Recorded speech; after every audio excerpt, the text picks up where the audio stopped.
Hello students, welcome to the new session of Sexual Reproduction in Flowering Plants Part 4. So आज के session में हम पढ़ने वाले हैं कि कितने तरह की एजेंसीज हैं जो कि पॉलिनेशन प्रोसेस को कराती हैं, क्योंकि क्रॉस पॉलिनेशन में हमने पिछली बार भी डिस्कस किया था कि बहुत सारी एजेंसीज होती हैं, जैसे कि इंसेक्ट्स होते हैं, जैसे कि ये बायोटिक है, जैसे इंसेक्ट्स का एग्जाम्पल है, बर्ड्स का एग्जाम्पल है, ये बायोटिक एजेंसीज हैं। इसी के साथ हमारे एबायोटिक एजेंसीज भी होती हैं, जिसमें कि विंड है, जिसमें कि वाटर है। ये दोनों जो है एग्जाम्पल्स हैं एबायोटिक एजेंसीज। तो आज हम ये पढ़ने वाले हैं कि कौन कौन सी एजेंसीज होती हैं जो कि पॉलिनेशन प्रोसेस को फुलफिल कराती हैं।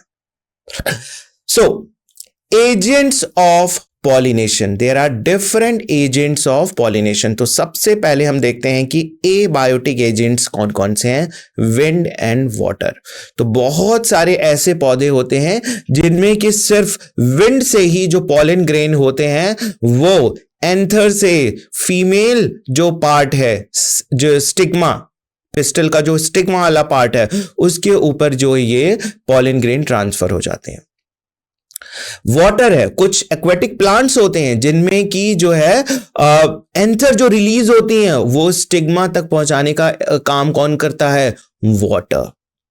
ठीक है, अब यहां पर हम देखते हैं कि बायोटिक एजेंसीज का भी जिक्र किया गया है कि बायोटिक एजेंसीज भी होते हैं। तो इसमें बहुत सारे एनिमल्स आते हैं। तो अगर आप एनिमल्स की बात करें तो एनिमल्स में जो है आपके आते हैं इंसेक्ट्स, राइट। इंसेक्ट्स एक बहुत इंपॉर्टेंट एजेंसीज है।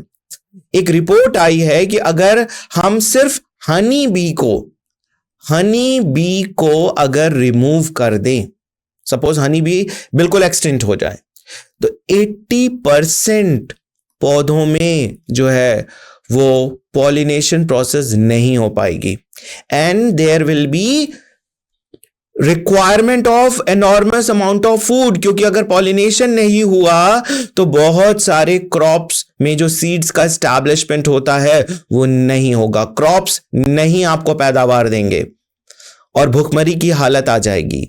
सो आप सोच सकते हैं कि सिर्फ एक हनी भी जो है हमें हनी तो देती है, लेकिन ये पॉलिनेशन यानी कि हमें फूड बनाने में कितनी इंपॉर्टेंट है। हमारे जो क्रॉप्स हैं, वीट, राइस, इन सब में बहुत तरीके के ऐसे क्रॉप्स हैं जिससे कि हमें फूड मिलता है, राइट। और ये 80% जो है हमारे जो क्रॉप प्लांट्स हैं उनमें पॉलिनेशन प्रोसेस नहीं होगी, राइट। सो कितना इंपॉर्टेंट है ये। सिर्फ मैंने तो सिर्फ हनी बी का एग्जांपल लिया, वैसे बहुत सारे इंसेक्ट्स होते हैं जो कि बायोटिक एजेंसीज का काम करते हैं, राइट। तो पॉलिनेशन के लिए इनका बहुत इंपॉर्टेंस है।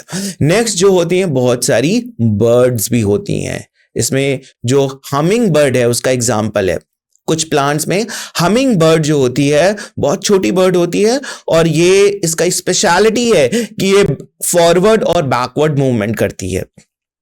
तो ऐसे फ्लावर्स जो बेल शेप होते हैं, आपने देखा होगा कि बहुत सारे फ्लावर्स जो होते हैं वो बेल शेप होती है। तो बर्ड यहां पर आती है, वो इसके अंदर जाती है, बीक से नेक्टर को सक करती है और फिर पीछे हो जाती है। तो फॉरवर्ड एंड बैकवर्ड दोनों तरह का मूवमेंट हो रहा है। सो ये स्पेशलिटी है हनी बी की, और ये बेल शेप फ्लावर जो होते हैं उनसे अपना नेक्टर लेती है। सो बर्ड्स में भी ये बायोटिक एजेंसी जो है वो एक तरह का बायोटिक एजेंसी है जो कि पॉलिनेशन में हेल्प करती है। नेक्स्ट जो होते हैं स्नेल्स, बहुत सारे स्नेल्स जो होते हैं वो पॉलिनेशन में हेल्प करते हैं। इसके बाद जो है एलिफेंट भी जो है वो एग्जाम्पल है। और ये देखा जाता है जो सबसे बड़ा फ्लावर है रेफलेशिया के केस में एलिफेंट एग्जाम्पल है। रेफलेशिया ऐसा फ्लावर है जो कि लैंड पे ही होता है और उसका जो डायमीटर है 1 मीटर से 1.5 मीटर तक का हो सकता है और इसमें बहुत गंदी बदबू आती है। सो जिस फॉरेस्ट में ये रेफलेशिया होते हैं वो क्योंकि एलिफेंट में स्मेल करने की जो शक्ति होती है बहुत तीव्र होती है, तो ये फ्लावर को स्मेल कर लेते हैं दूर से ही, और उसके पास जब जाते हैं तो इसके फ्लावर में जो 1.5 मीटर डायमीटर का है वो इस तरीके से होता है, और वो इसमें अपना सून ऐसे डालते हैं। जब यहां पर उनका जो सून होता है जब यहां पर जाता है तो जो इसके एंथर पे जो पॉलिन ग्रेन होते हैं वो इससे स्टिक कर जाते हैं, और यही एलिफेंट जब घूमता हुआ दूसरे फ्लावर पर जाता है, सेम प्रोसेस करता है, तो इसका जो एंथर जो स्टिक हुआ वो कई बार स्टिग्मा पर चला जाता है। तो इस तरीके से एलिफेंट का जिक्र आता है रेफ्लेशिया में पॉलिनेशन कराने का। तो आप देख सकते हैं यहाँ कुछ एग्जाम्पल्स मैंने यहाँ डिस्कस किए हैं कि किस तरीके से जो बायोटिक एजेंट्स हैं, एनिमल्स हैं, वो हेल्प करते हैं पॉलिनेशन प्रोसेस में। ये बहुत ही इंटरेस्टिंग टॉपिक है। इसके बाद हम देखते हैं कि pollination by wind is more common among the abiotic pollinations. तो अगर एबायोटिक पॉलिनेशन की बात करें तो ज्यादातर जिनमें ऐसे पौधे जिनमें एबायोटिक पॉलिनेशन होता है तो विंड से ज्यादातर एग्जांपल्स देखा गया है, right? Wind pollination also require that the pollen grains are light and non-sticky. Wind pollination के जो पॉलन ग्रेन्स होते हैं, जिन फ्लावर में विंड के थ्रू पॉलिनेशन होता है, उनमें एक स्पेशलिटी ये देखी गई है कि इन फ्लावर्स में जो है वो बहुत लाइट होते हैं, बहुत हल्के होते हैं और चिपचिपे नहीं होते। कोई भी ऐसा इनके ऊपर स्टिकी सब्सटेंस नहीं होता, बहुत ड्राई होते हैं, बहुत लाइट होते हैं, और ये आसानी से जो है वो ट्रांसपोर्ट किए जा सकते हैं एक जगह से दूसरी जगह, यानी कि एंथर से दूसरे फ्लावर के स्टिग्मा तक बहुत आराम से विंड के करंट के थ्रू फ्लो कर जाते हैं। अब आप कहेंगे कि लाइट होने का क्या है? लाइट है तभी तो विंड, हल्की सी विंड आती है और वो उसके साथ साथ बह जाते हैं, उड़ जाते हैं, है ना। और नॉन स्टिकी होने का मतलब है कि अगर स्टिकी होंगे तो एंथर से वो चिपके होंगे, लेकिन वो स्टिकी नहीं होते, वो बहुत ड्राई होते हैं, तो आसानी से एंथर से निकल सकते हैं। एंथर स्फूटन हो गया, एंथर जो है वो डेसिस हो चुका है, तो एंथर से वो पॉलन ग्रेन काफी ऐसे एक्सपोज्ड फॉर्म में बाहर पड़े हुए हैं। अब हल्का सा विंड का स्प्लैश आता है और विंड के थ्रू वो क्या होते हैं, वो एक जगह से दूसरी जगह ट्रांसफर हो जाते हैं। ठीक है, सो इसके लिए दो बहुत इंपॉर्टेंट ये एडेप्टेशन है कि विंड पॉलिनेशन में, जिन फ्लावर में विंड के थ्रू पॉलिनेशन होता है उनका पॉलन ग्रेन काफी लाइट होता है, हल्का होता है और नॉन स्टिकी होता है, कोई चिपचिपा पदार्थ उनके ऊपर नहीं होता। They often possesses well exposed stamen so that the pollen grains are easily dispersed into the wind current. इनका जो एंथर होता है वो काफी एक्सपोज्ड होता है, बाहर की तरफ निकला रहता है, ताकि आसानी से जो विंड आए और वो उनको बहाकर लेकर जाए, दूर तक ले जाए। तो ये इनका एक अडाप्टेशन है। तो कई बार ये क्वेश्चंस आते हैं कि 4 स्टेटमेंट्स आपको दे दिए जाएंगे और कहा जाएगा कि इनमें से विंड पॉलिनेशन में जो पाए जाने वाले अडाप्टेशंस हैं कौन से हैं, कौन से नहीं हैं। तो ये 2 अडाप्टेशंस आपको यहां पर ध्यान में रखना है कि जो पॉलन ग्रेन होते हैं वो काफी लाइट होते हैं और नॉन स्टिकी होते हैं, और इनका जो स्टेमन होता है वो काफी एक्सपोज्ड होता है, बाहर की तरफ निकला होता है, ताकि आसानी से जो विंड करंट के जो है वो कांटेक्ट में आए और उस वहां से पॉलन ग्रेन जो है वो आसानी से ट्रांसपोर्ट कर दिए जाए विंड करंट के through. Pollination by water is quite rare in the flowering plant and it is limited to 30 genera and mostly monocotyledons। तो अब आप यहां पर देख सकते हैं सिर्फ 30 जेनेरा में जो है वो रिपोर्टेड है अभी तक कि इन पौधों में जो है वो एक्वेटिक यानी कि वाटर के थ्रू जो है वो पॉलिनेशन होता है, और ज्यादातर ये पौधे कैसे होते हैं, जलीय पौधे होते हैं, एक्वेटिक प्लांट्स होते हैं, और ये कैसे हैं, मोनोकोटिलेडन्स। तो एग्जाम में आपको ये पूछा जा सकता है, this is very important statement. See pollination in water is quite rare in flowering plants and it is limited to 60 genera and mostly dicotyledonous.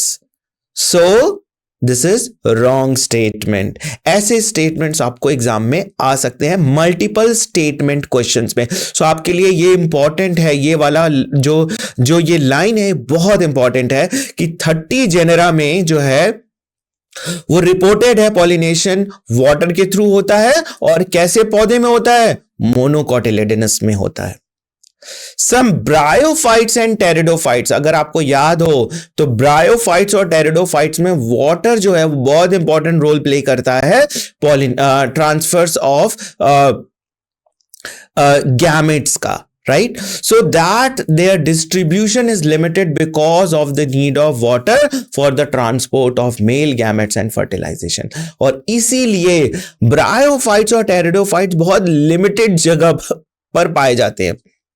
आप देखेंगे कि इनका डिस्ट्रीब्यूशन बहुत ही लिमिटेड है, हर जगह पर ये प्रेजेंट नहीं होते। हर जगह पर प्रेजेंट नहीं होते मतलब वो वहीं पर प्रेजेंट होते हैं जहां पर वाटर की अवेलेबिलिटी हो, क्योंकि इनके जो गैमेट्स के यूनियन के लिए, यानी कि मेल गैमेट्स और फीमेल गैमेट्स के यूनियन के लिए, फर्टिलाइजेशन के लिए एक बहुत इंपॉर्टेंट चीज है जो है वाटर, अवेलेबिलिटी ऑफ वाटर। तो वाटर अवेलेबल होगा तभी इनमें फर्टिलाइजेशन प्रोसेस होगा। इसीलिए ये सिर्फ उन्हीं जगह पर पाए जाते हैं जहां पर वाटर थोड़ा आसानी से प्रेजेंट हो। वो ज्यादातर जैसे छिछला पानी जहां पर होता है, शैलो वाटर जहां पर होता है, वहां पर ये जरूर पाए जाते हैं। आप देखेंगे कि रॉक्स क्रेवाइसेस जहां पर अंदर धीरे धीरे कहीं से पानी रिस रहा हो, ये वहां पर भी प्रेजेंट होते हैं। पर ऐसे ड्राई जगह लैंड पर तो बिल्कुल ही नहीं पाए जाते ये। सो ये इनका बहुत ही इंपॉर्टेंट प्रोसेस है। सो यहां पर भी जो है वो वाटर की रिक्वायरमेंट है। Water pollinated plants Vallisneria and Hydrilla, ये दो ऐसे पौधे हैं जिनमें की वाटर के थ्रू पॉलिनेशन होता है, which grow in fresh water and several marine sea grasses such as Zostera. So दोनों तरह के जो है वो वाटर का एनवायरमेंट होता है, फ्रेश वाटर एंड मरीन, जिसमें कि सॉल्ट डिसॉल्व होते हैं। सो कुछ सी ग्रासेस हैं, कुछ ज़ोस्टेरा है, राइट, ज़ोस्टेरा एग्जांपल है, जिनस है, जिनमें कि वाटर के थ्रू जो है वो पॉलिनेशन होती है। और अगर हम फ्रेश वाटर की बात करें तो वैलिस्नेरिया और हाइड्रिला इसका एग्जाम्पल है, और ये भी सबमर्ज्ड पौधे हैं। सबमर्ज्ड का मतलब कि पूरी तरीके से अंतर जली पौधे हैं, पौधे जो हैं वो जल के अंदर प्रेजेंट होते हैं। In Vallisneria, the female flower reaches the surface of water. तो वेलिस्नेरिया, अगर ये आप एक लेक की बात करें तो ये लेक का जो है वो बेसल जो है वो जिसको हम बेंथिक जोन भी कहते हैं, वहां पर जो है आप देख सकते हैं कि वेलिस्नेरिया का पौधा ऐसे होता है, इस तरीके से होता है। और ये अगर सतह है तो जो फीमेल फ्लावर जो होता है वो इसके सतह पर यहां पर प्रेजेंट है। So female flower reaches to the surface of water by the long stalk and the male flowers. Pollen grain passively carried by the water current, some of them eventually reaches the female. तो यहां पर आप देख सकते हैं कि जो है वो मेल फ्लावर होते हैं, पॉलन ग्रेन यहां से रिलीज होते हैं तो ये ऊपर आ जाते हैं, और ऊपर आने के बाद वो वाटर करंट के थ्रू जो है धीरे धीरे जो है ये फीमेल फ्लावर के पास पहुंचते हैं, और वहां पर जो है वो पॉलिनेशन हो जाती है। सो आप देख सकते हैं कि कितना यूनिक है यहां पर वाटर के थ्रू पॉलिनेशन होना, और बहुत डिफिकल्ट भी है अगर आप देखें तो, है ना, पॉसिबिलिटी बहुत कम भी है। इसीलिए सिर्फ 30 जेनरा ही रिपोर्टेड है जिनमें कि पॉलिनेशन जो है वो वाटर के थ्रू होता है। इवन बहुत सारे तो पौधे ऐसे हैं जो कि वाटर में ही उगते हैं, लेकिन उनमें पॉलिनेशन इंसेक्ट्स के थ्रू होता है। इसका सबसे बेस्ट एग्जांपल है आइकॉर्निया। ये भी एक जली पौधा है जिसको हम वाटर हाइसेंथ भी कहते हैं, है ना, जलकुंभी, हिंदी में जलकुंभी कहते हैं। तो जलकुंभी के पौधे अगर आप देखे होंगे कि पर्पल कलर, व्हाइट कलर के होते हैं, काफी ब्राइट कलर होता है, और जो इंसेक्ट्स होते हैं उससे अट्रैक्ट होते हैं। तो वहां पर तो इंसेक्ट्स के थ्रू पॉलिनेशन हो रहा है, क्योंकि जो फ्लावर है ये पौधे जली सतह के ऊपर प्रेजेंट होते हैं ऐसे, और इनका फ्लावर जो होता है वो यहां पर ऐसे प्रेजेंट होता है। तो वाटर तो यहां तक नहीं पहुंच पा रहा है, इसलिए वाटर यहां पर एजेंसी नहीं है। दो ये एक कैसा पौधा है, ये एक जलीय पौधा है, इसीलिए सिर्फ 30 जेनरा रिपोर्टेड हैं, क्योंकि वाटर से पॉलिनेशन होना ये एक बहुत ही जटिल प्रक्रिया है। तो आप यहां पर देख सकते हैं कि फीमेल फ्लावर कहां पर प्रेजेंट है, यहां पर ये फीमेल फ्लावर है, और मेल फ्लावर जो ये देखिए यहां पर है, और ये यहां पर मेल फ्लावर यहां पर प्रेजेंट है, और फीमेल फ्लावर यहां पे है। तो इस तरीके से ये चारों तरफ ऐसे चक्कर लगाते रहते हैं, और एक्सीडेंटली कई बार ऐसा होता है कि पॉलन, ये जो मेल फ्लावर है इसके स्टिग्मा से ऐसे टच हो जाता है। जब ये टच हो जाता है, क्योंकि वाटर जो होता है वो ऊपर नीचे ऐसे मूव करता रहता है, तो जब पानी हिलते हैं तो ये मेल फ्लावर भी कई बार ऐसे उछलकर यहां तक पहुंच जाते हैं कि इसके स्टिग्मा को टच कर जाते हैं, और जैसे ही स्टिग्मा को टच करता है तो पॉलन ग्रेन जो होता है वो यहां पर इससे अटैच हो जाता है, और इस तरीके से इनमें जो है वो पॉलिनेशन प्रोसेस होती है। तो कौन हेल्प कर रहा है यहां पर पॉलिनेशन के लिए? Water. Insects pollinated flowers are large, colorful, fragrant and rich in nectar.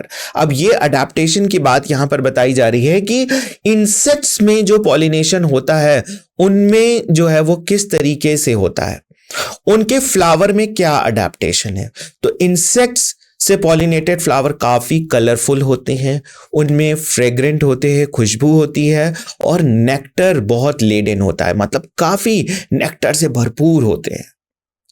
तो कलरफुल होते हैं तो इंसेक्ट्स कलर को देखकर अट्रैक्ट होते हैं, कि उनको लगता है कि हाँ यहां हमारे लिए कोई बहुत इंपॉर्टेंट चीज है, और होती भी है। फ्रेग्रेंट, बहुत सारे ऐसे इंसेक्ट्स होते हैं जिनमें की खुशबू स्मेल करने की क्षमता होती है, तो वो खुशबू से भी अट्रैक्ट हो सकते हैं। और फ्लावर को और इंसेक्ट्स को पता ही होता है कि अगर हम इन फ्लावर ब्राइटली कलर्ड वाली चीजों पर जाएंगे तो हमें वहां पर क्या मिलेगा? नेक्टर, जो कि उनका भोज्य पदार्थ है। सो फ्लावर जब स्मॉल है, when the flowers are small, numbers of flowers are clustered into an inflorescence to make them conspicuous. बहुत सारे ऐसे फ्लावर्स होते हैं कि बहुत छोटे होते हैं लेकिन वो काफी ग्रुप में होते हैं, और ऐसे ग्रुप में जो फ्लावर्स प्रेजेंट होते हैं हम उनको क्या बोलते हैं? इनफ्लोरेसेंस। ये मॉर्फोलॉजी ऑफ फ्लावरिंग प्लांट्स में आपने inflorescence, racemose and cymose type आपने जरूर पढ़ा होगा, राइट। सो ये बहुत ही पिक्यूलियर होता है इनफ्लोरेसेंस की जो संरचना होती है, और ये अरेंजमेंट ऑफ फ्लावर है, ग्रुप ऑफ फ्लावर्स किस तरीके से अरेंज होते हैं, और ये अरेंजमेंट इनका इस तरीके से होता है कि फ्लावर को इंसेक्ट आसानी से विजिट कर सकें।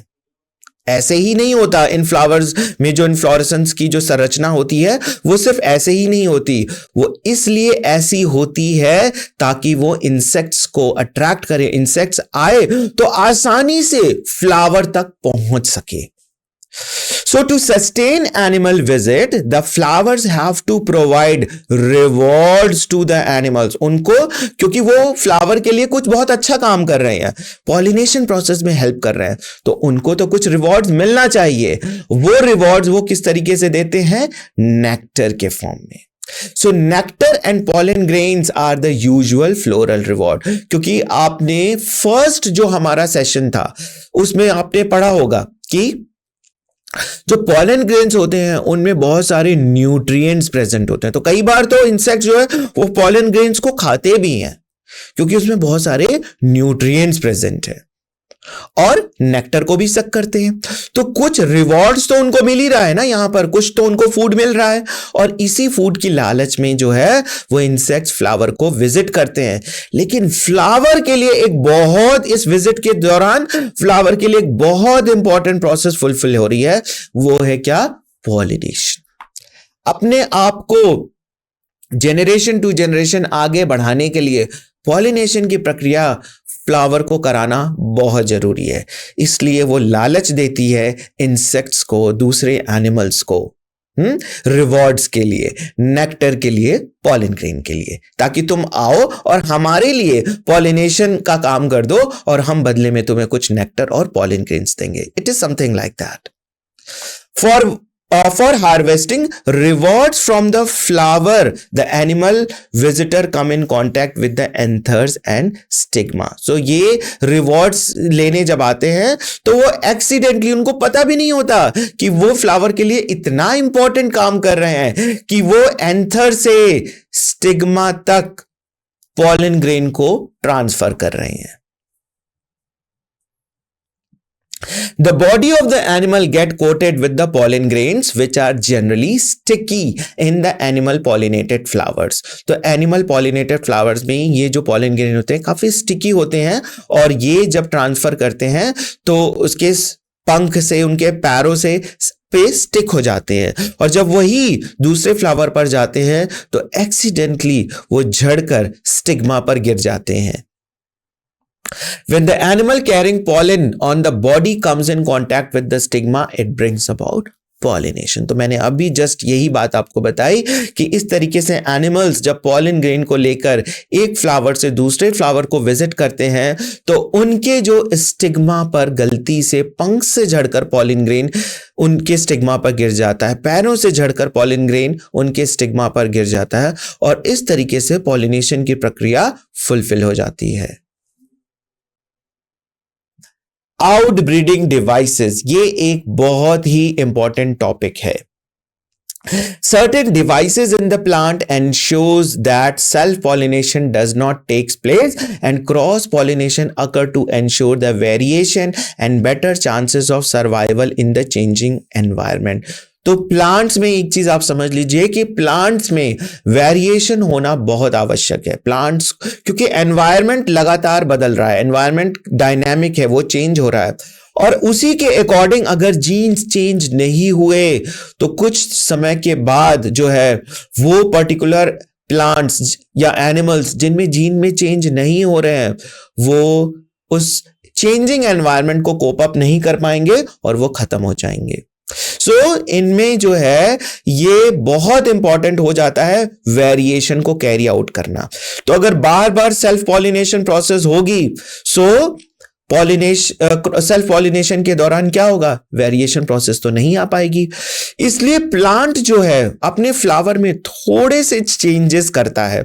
अब उनके फ्लावर्स जो है वो इस तरीके से अडेप्टेड होते हैं, उनमें ऐसा चेंज हो जाता है कि सेल्फ पॉलिनेशन ना हो, क्रॉस पॉलिनेशन ही हो.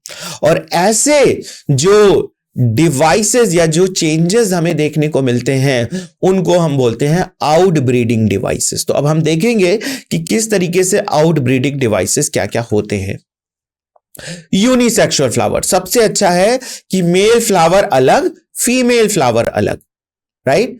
एक मेल फ्लावर है, एक फीमेल. भाई तो मेल फ्लावर में जो क्या होगा, एंथर होगा. एंथर से जो है पॉलन ग्रेन निकलेगा लेकिन इसके पास तो पिस्टल है ही नहीं. सो ये क्या करेगा, दूसरे प्लांट के फ्लावर पर ये ट्रांसफर होगा और क्रॉस पॉलिनेशन होगा. ऐसा यूनिसेक्सुअल फ्लावर हमें पपाया के केस में देखने को मिलता है, right. So self pollination process नहीं होने देने का मतलब है कि प्लांट्स क्या करता है, ऐसे चेंजेस लाता है फ्लावर में, यानी कि यूनिसेक्सुअल फ्लावर बनाता है. डाइकोगैमी, डाइकोगैमी में हम देखने को हमें क्या मिल रहा है, pistol mature before the anther and इसका एग्जाम्पल है वीट. तो ये है प्रोटोगाइनी. ये प्रोसेस जो होती है प्रोटोगाइनी, पिस्टल पहले मैच्योर हो जाए. उस फ्लावर का एंथर अभी मैच्योर नहीं हुआ है, पिस्टल लेकिन मैच्योर हो चुका है, एम्ब्रियो सैक बन चुका है, लेकिन पॉलन ग्रेन अभी रिलीज नहीं हो रहे हैं. तो अब क्या होगा कि इनमें सेल्फ पॉलिनेशन प्रोसेस नहीं हो पाएगी. तो हमेशा बाहर से दूसरे पौधे से जो जिनमें की एंथर मैच्योर हो गया है वहां से पॉलन ग्रेन यहां पर आ सकता है और क्रॉस पॉलिनेशन हो जाएगी. सो मैच्योरिटी ऑफ जो मेल रिप्रोडक्टिव पार्ट और फीमेल रिप्रोडक्टिव पार्ट अलग अलग टाइम पर हो रहे हैं. इस प्रोसेस को हम बोलते हैं डाइकोगैमी. तो प्रोटोगाइनी की प्रोसेस हो गई. प्रोटेंडरी कंडीशन भी होती है, एंथर पहले मैच्योर हो जाते हैं, पिस्टल बाद में मैच्योर होता है. तो ऐसे केस में भी एंथर मैच्योर हो गया, यानी पॉलन ग्रेन तो अवेलेबल है लेकिन पिस्टल में एम्ब्रियो सैक का फॉर्मेशन अभी नहीं हुआ है. तो यहां पर भी सेल्फ पॉलिनेशन नहीं होगा, लेकिन क्रॉस पॉलिनेशन प्रोसेस हो सकती है। तो इसका बहुत अच्छा एग्जांपल है ivy and jasmine, right, unisexual flower and dichogamy process. Next जो प्रोसेस होती है वो हर्कोगेमी है, a spatial separation of anthers and stigma oxalis. अलग अलग लेवल पर जो है वो प्रेजेंट होते हैं, स्टिग्मा काफी ऊपर प्रेजेंट हो जाए और एंथर यहीं तक प्रेजेंट हो। तो ऐसे केस में जो है वो एंथर से पॉलन ग्रेन का निकलकर ऊपर तक जाना इम्पॉसिबल सा होता है।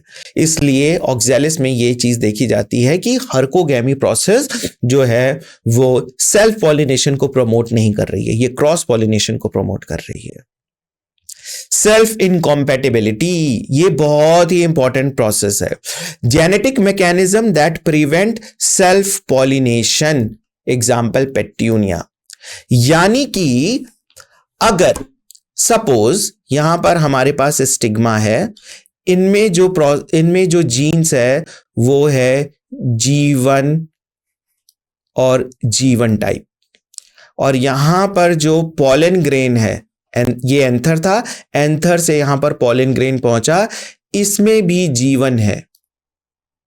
तो अब ये यहां पर क्या होगा, या तो ये जर्मिनेट ही नहीं कर पाएगा, अगर जर्मिनेट करेगा तो स्टिग्मा से आगे नहीं बढ़ पाएगा, अगर स्टिग्मा से आगे बढ़ भी गया तो स्टाइल में आगे नहीं बढ़ पाएगा, अगर स्टाइल से भी आगे बढ़ गया तो ये ओवरी में यहां पर जाकर नहीं फर्टिलाइज कर पाएगा। ऐसे बहुत सारे मैकेनिज्म अलग अलग पौधों में होते हैं, ये सारे मैकेनिज्म एक पौधे में नहीं होता।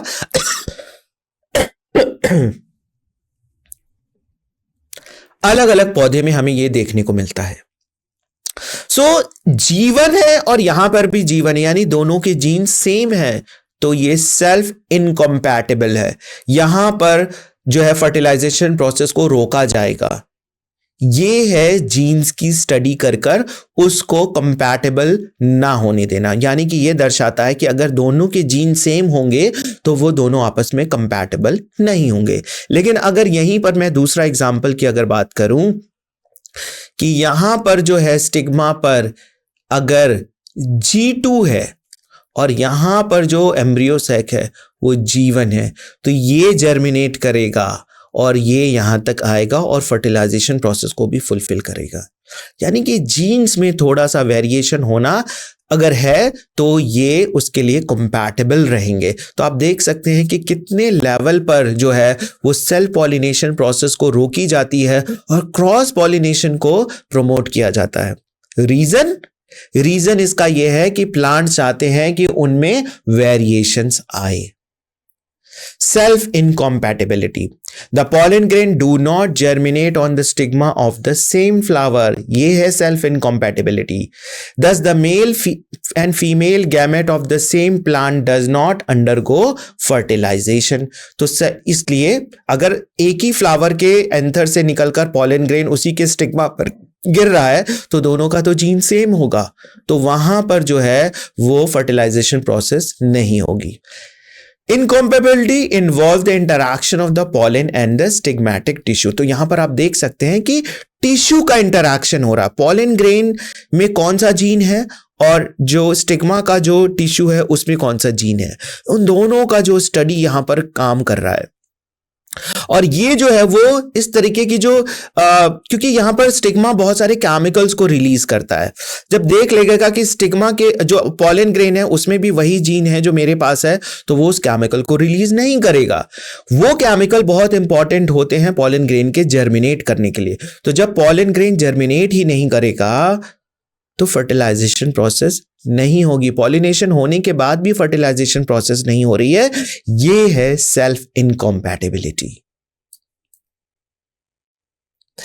It can be due to the genotype of the stigmatic tissue or the genotype of the pollen। तो दोनों के जीनोटाइप का यहां पर इन्वॉल्वमेंट है। स्टिग्मेटिक टिश्यू यानी कि स्टिग्मा के टिश्यू में जो जीन्स प्रेजेंट है उनका भी इन्वॉल्वमेंट है और पॉलन ग्रेन में जो जीन है उसका भी इन्वॉल्वमेंट है। Self इनकॉम्पैटिबिलिटी is controlled by multiple alleles, बहुत सारे एलील्स का यहां पर इन्वॉल्वमेंट होता है। तो इसका एग्जांपल आप यहां पर देख सकते हैं कि अगर यहां पर दो एम्ब्रियो सैक है, एक है G1 टाइप, एक है G2 टाइप और एक है G3 टाइप। और यहां पर जो पॉलन ग्रेन है वो है G1 टाइप। तो ये पॉलन ग्रेन अगर जर्मिनेट करते हैं तो वो इस वाले एम्ब्रियो सैक से तो फ्यूज नहीं करेंगे, लेकिन वो G2 से फ्यूज कर सकते हैं, वो G3 से भी फ्यूज कर सकते हैं। सो इसीलिए कहा गया है कि मल्टीपल एलील्स के द्वारा ये जो है, क्योंकि जीन्स क्या है हमारा जी है, लेकिन कितने तरह के हैं, 1 type, 2 type and 3 type, right. इसीलिए ये मल्टीपल एलील के थ्रू कंट्रोल किया जाता है। सो ये सेल्फ इनकॉम्पैटिबिलिटी प्रोसेस बहुत इंपॉर्टेंट है।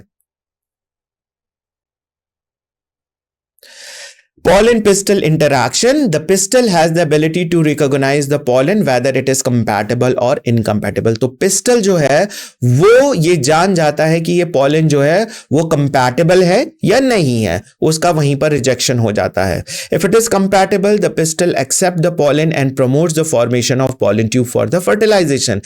लेकिन वो देख लेता है कि yes it is compatible, इसका जीन तो G1 है, मेरा G2 है, यानी कि यहां पर जो है वेरिएशन आने के चांसेस हैं, तो वो केमिकल रिलीज कराता है स्टिग्मा से और वहां पर जर्मिनेशन होता है पॉलन का और पॉलन ट्यूब का फॉर्मेशन होता है और आगे चल के फर्टिलाइजेशन प्रोसेस भी फुलफिल हो जाती है।